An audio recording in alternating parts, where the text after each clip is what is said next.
Have you ever been so taken aback and surprised that you laughed? In this reading today, we heard Abraham and Sarah, and they were happy in their lives, but they were also quite sad. They thought that they couldn't have children, as they were too old now, and they had not been blessed with children in their youth. This disappointment made Sarah doubt what God could do, and she probably thought God couldn't even hear her prayers.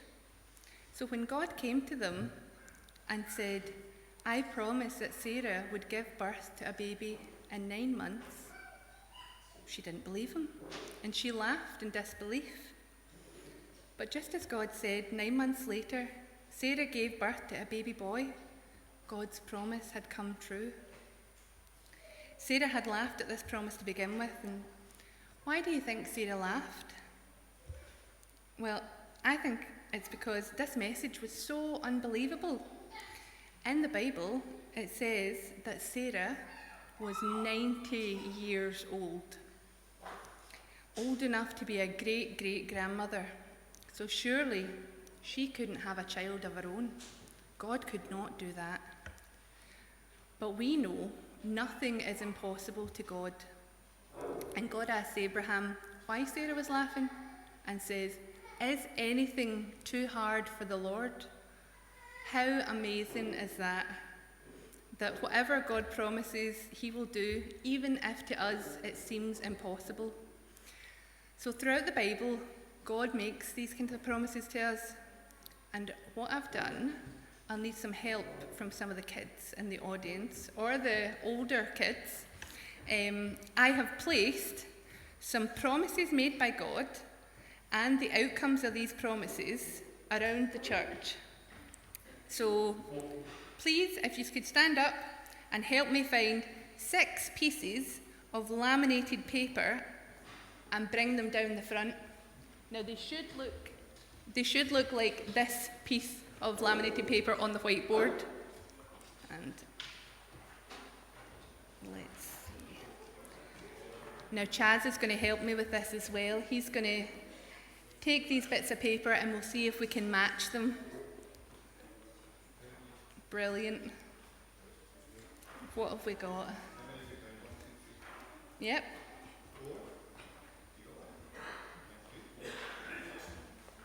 Let's see if I can find that. Brilliant. Okay. Is there 8? Well, 8. Sorry, not 6. Thank you for finding the extra ones. They're even better than you thought. I know. So we're going to match them up. What we have here is God's promise that he makes in the Bible. So what have we found, Chaz? Okay, this one's a God promise to the Israelites to set them free from slavery in Egypt. Okay. So what do we think God promised the Israelites? What have we got? We've got, here's one that says, God sent Moses to speak to Pharaoh and said, "Let my people go." And eventually Pharaoh agreed. Do you think that might be the right one? So we'll pop that there. And then Chaz, have we got another promise? God's promise to Noah, that his family and the animals would be safe from the flood if he built an ark. And what do you think the outcome of that was? So, got one here. Noah built an ark for his family and for all the animals, and they were all saved from the flood. So that's there. Then we've got a couple more. What have we got? This is God's promise to Sarah and Abraham, like we were just talking about, that they would have a child in old age. And I'll stick that here. And then, what do you think the outcome for that would be? What did we hear? Yeah. So Sarah and Abraham had a baby, Isaac, when they were very, very old.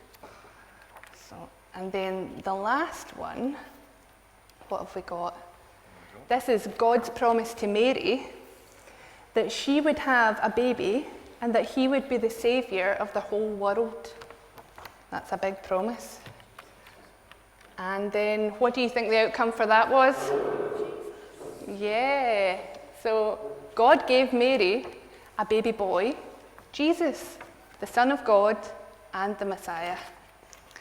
So as we can see from the board, if God makes a promise, he then follows through on that promise. And nothing, even though it seems impossible, is for God. So no matter what, God always keeps his promises, and there's nothing impossible for him. So that's great. Chaz, can you just weak this off the stage? Thank you. So the readings today reminded me of a time way, way back in the past when I was a little girl in primary school. So I lived with my grandpa and my mum. And the biggest love of my life was dogs. I loved dogs. But it wasn't just me that loved dogs, all my friends loved dogs too. And we didn't mind if they were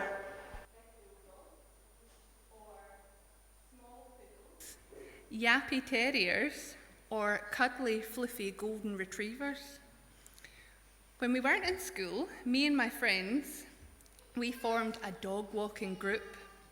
So what we would do is we would chap on the door of every house in the neighbourhood that we knew owned a dog. So we'd chap, and then we'd politely ask whoever answered the door, "Can we walk your dog?" I mean, for free, of course. We weren't quite financially savvy back then and didn't see the lucrative business potential. But in hindsight, I still can't believe people agreed to this. Here we were, imagine 2 or 3 scrawny 7-year-old kids turning up at your door with at least 3 other dogs with them and asking to walk your dog. Would you hand over your precious pooch to this mischievous bunch? Well, apparently we looked trustworthy enough, so that's exactly what happened. We were handed an assortment of leads, and they ranged and a range of dogs on the end, from a tiny Jack Russell to a big German Shepherd. And the dog owners were quite happy to let us disappear for hours. And usually we'd come back looking dishevelled with some wet and mucky pups. And me and my friends loved it. My best friend had a collie of her own, and I didn't have any pets, and I wished so much that I could have a dog like my friend. So every day and every night, relentlessly, I would ask my gran and grandpa, please, pretty please, can we have a dog? And every day and night, the same answer, no, it's just not the right time. After a while of asking, this made me upset and disappointed because I didn't understand why I couldn't have a dog of my own now. I mean, I had so much love to give. And I had said I would take it out for walks every day, just like I did the neighbourhood dogs. But I was told it's just not the right time, and I had to be patient. And my grandparents promised that when we were able to be the best loving and caring home for a dog, then we could adopt one. And after hearing this, I thought, yeah, right, whatever. And I laughed to myself, I knew that this would never happen. And I think that's why Sarah laughed in the story today. She was hurt from always praying to God and never getting the chance to be a mother. So when she heard God's promise that she was going to have a baby, she laughed in such disbelief. Now, my grandparents weren't trying to hurt me, just like God wasn't trying to hurt Sarah and Abraham by not blessing them with a child at a younger age. Everything happens for a reason. And the best path is not always clear to us. And all I could think about was my love for animals and the jealousy that my best friend had a dog and I didn't. Where in reality, my gran and grandpa were not fit like my friend's mum and dad, yet they still worked tirelessly every day through their retirement to look after my mum and me. So my mum was blind, and her kidneys didn't work from complications of her pregnancy with me. In fact, Her health was so bad that when I was born, at 10 weeks premature, my mum was given a few weeks to live. My gran and grandpa, being so strong, did not give up hope, and they took her home and nursed her every need. Then a miracle happened. My mum got stronger and stronger each day, and thankfully she survived. And I thank God every day for the wonderful relationship that I was able to have with my mum. However, her battle wasn't over, and the blindness couldn't be reversed. Her health was still really poor, and she needed round-the-clock care. My grandparents, full of so much love, took us both in and raised me from a baby. My grandpa even built a dialysis room in the back garden so my mum wouldn't need to do so many trips to the hospital for her kidney treatments. So in hindsight, and with some maturity, I can see how a dog was not at the top of any list. Fast forward in time, I was 12. Not 90 like Sarah in the story, but I was now in high school, and my mum had had a kidney operation earlier that year, and her health was much better. So one sunny Sunday, my gran and grandpa took me out a drive. When I asked where we were going, they told me we were going to get a dog. I laughed in pure shock. What? No way! They had really kept their promise from all those years ago. And my gran explained that as my mum's health was a bit better, and since I was in high school, she knew I was ready to take on a bit more responsibility. It was the perfect time to give a dog the best home. We pulled up to the dog's trust, and I couldn't believe it. I laughed and cried with joy as we welcomed our new member of the family, Pippa, the Collie Cross, as you can see here. So even though I didn't understand at the time why I had to wait, and I really didn't believe that it would ever happen, I knew that my grandparents always did things out of love, and that they would only say no for good reason, just like God. Sometimes when we have to wait, it is really difficult, and we can start to lose hope and start to doubt. And in those times, we should remember all the incredible ways God surprised people in the Bible by always being true to his word and showing us how much he cares for each and every one of us. God loves us more than we can possibly imagine. When we're happy, when we're sad, when we trust, and even when we doubt. We might not understand God's will at times, and yes, that can be frustrating. But God always hears us in prayer, and the most important thing to remember is that God is always there and his promises will come true. We can trust in God even though things don't happen straight away. Nothing is impossible for God. In the end of the story, Abraham and Sarah had a baby boy who they named Isaac.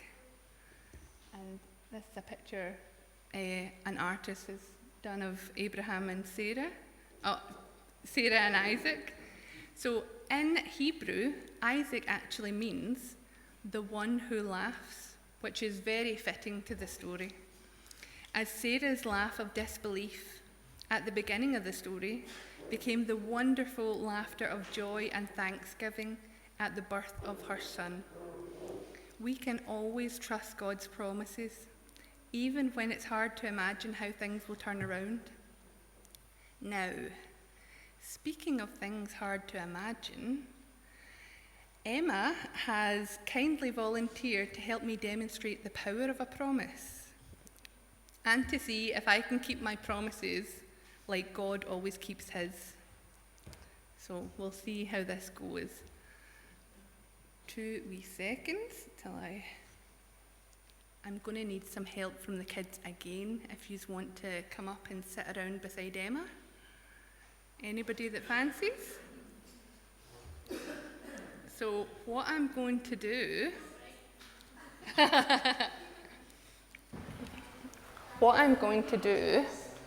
is I've got a bowl here, and in this cup I'm going to pour into the bowl is slimy egg whites.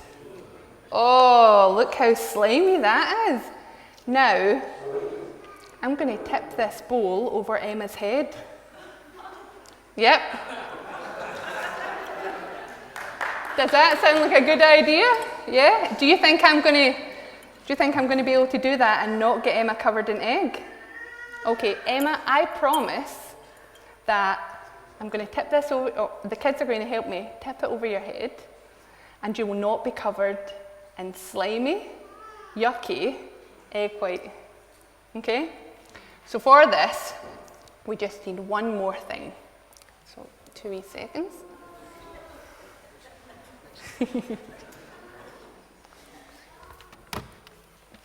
Just need a wee handy tool.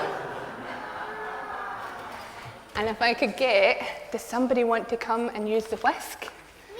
Me. Yeah, you want to use it? So Yeah. we're going to turn it, if you just hold the handle here, and we're going to put it in the bowl, and then I'm going to turn it on, and it's going to make a noise, okay? So don't get afraid.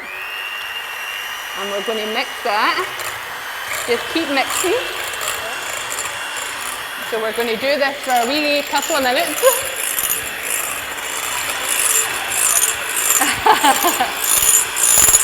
Yeah, you see it's changing? That's good, yeah. Keep going. Keep going. Doing really well. A little bit more. How are you doing? Oh, it's getting really, really foamy now, isn't it?